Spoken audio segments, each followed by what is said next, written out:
Bienvenue à la mini-méditation du mercredi de l'Institut biblique belge.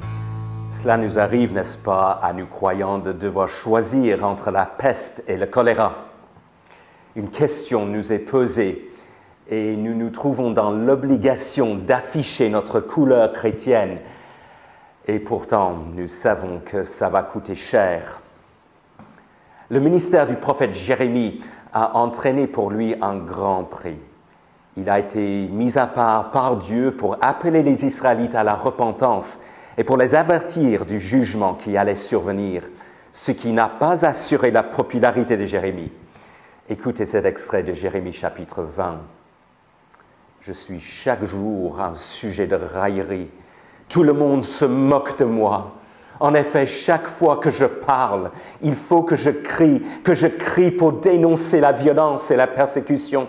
Oui, la parole de l'Éternel m'expose constamment à la honte et aux moqueries. » Et s'il décidait de ne plus parler de la part de Dieu, écoutez la suite. « Et si je dis, je ne ferai plus mention de lui, je ne parlerai plus en son nom, alors il y a dans mon cœur comme un feu dévorant qui est retenu dans mes os. Je me fatigue à essayer de le contenir sans y parvenir. » Autrement dit, Jérémie perd sur les deux tableaux.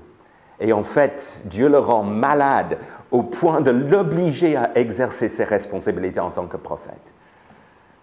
Il y a quelques années, un frère en Asie centrale a été emprisonné pour le fait d'avoir été associé avec un pasteur.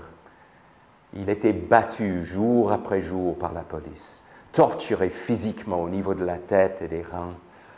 On lui a donné la possibilité d'être délivré de cette persécution, mais à condition de renier le Christ et de déclarer qu'il était musulman. Au bout d'un certain temps, n'arrivant plus à supporter la douleur, il a décidé de faire semblant d'être musulman, tout en restant chrétien dans son cœur. Mais à partir de ce moment-là, il a expérimenté dans son cœur justement une douleur qui était encore plus intense que la douleur qu'il éprouvait déjà dans son cœur. Par conséquent, il a fini par afficher clairement sa couleur chrétienne, se résignant aux conséquences. Cela lui a donné la paix intérieure. Et en l'occurrence, contre toute attente, il a aussi été relâché par la suite. Tous ceux qui veulent vivre pieusement en Christ Jésus seront persécutés. Et face à l'obligation d'afficher notre attachement au Christ, lorsque les conséquences à notre encontre risquent d'être lourdes, que Dieu nous donne de ne pas avoir honte de l'Évangile. Le message du livre de Jérémie est difficile à entendre, entre autres du fait de cette mise en évidence des souffrances liées au ministère de la parole de Dieu. Le message du prophète porte nettement sur le péché, le jugement et la nécessité de la repentance.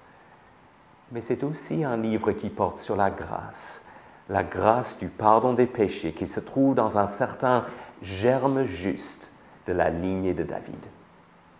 Venez à l'Institut ce samedi 20 décembre pour survoler l'intégralité du livre de Jérémie entre 9h30 et 16h. Le repas est offert. Inscrivez-vous avant jeudi midi.